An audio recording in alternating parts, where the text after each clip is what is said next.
One nation, one tax. The message is plastered all across India. Come July 1st, India implements the biggest tax reform in its history, the Goods and Services Tax or GST. It aims to unify India into a single market with standard taxation. Subhash Arora is not enthused by the prospect of GST. Sitting in his 50-year-old shop, he seems to be resigned to the impact on his revenues. What can I do? The decision has already been made by the government. I can only comply. I can't predict what will happen to my business.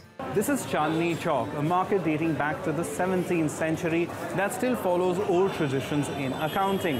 But businesses here as well have to upgrade their cash registers and computers to ensure compliance with the new tax regime.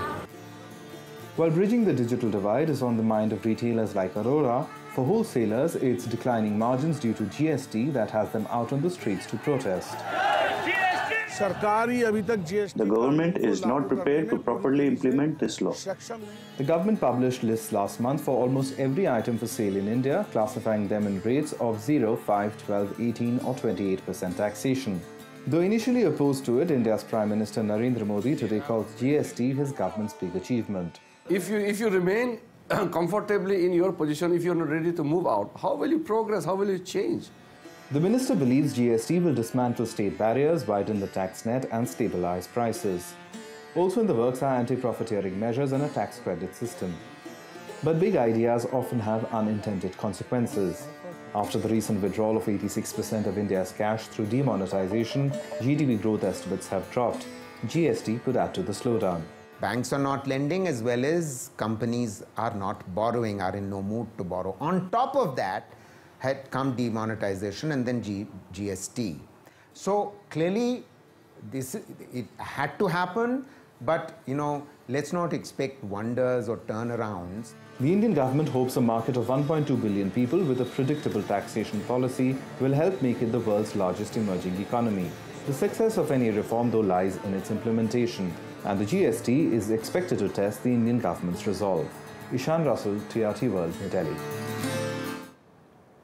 Joining me now live from New Delhi is G Venkatesh Rao. He's an advocate at the Supreme Court of India and also a former legal counsel for the Ministry of Finance. Mr. Rao, thank you ever so much for joining us on Money Talks.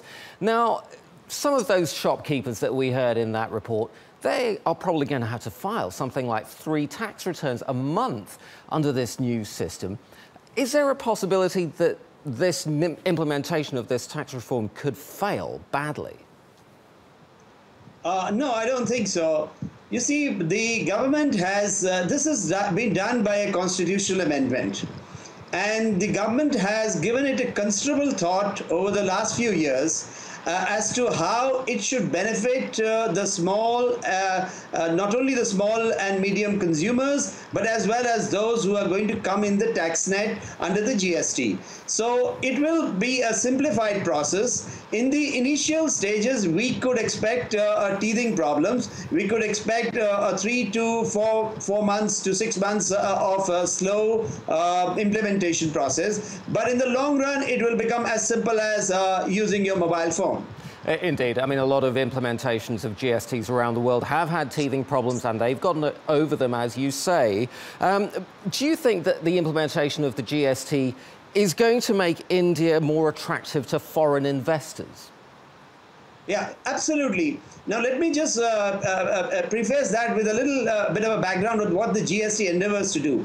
The GST is a unified tax mechanism in India where more than 28 states are there in a federal system. So there are numerous indirect taxations being levied in every state. So what is happening is there is multiplicity of taxation. There are several types of taxations that are being levied. There are barriers of the movement of goods and services. The ease of doing business is rather difficult. There is a corruption and not a transparent method of collection of taxes. The speed of movement of goods across the country is slow because of these various types of taxes. Now, once this gets removed and it gets a speedier process in terms of tax collection, in terms of revenues with the state, in terms of sale of goods and services across the country as one unified tax system, you will find that the prices of commodities will go down,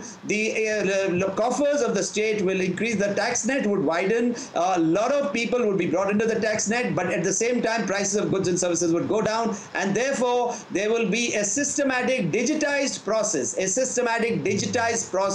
not an intransparent archaic method of tax collection, and a method by which government allows smooth functioning of business to be done, as a result of which we will become an economy stronger by 2 to 3% in the next 3-4 years, and by 5 to 7% in the next over the 3 years, more greater beyond 3 years. Indeed. Having said that, we are running out of time, Mr. Rao. Thank you ever so much for your insights into India's new taxation system.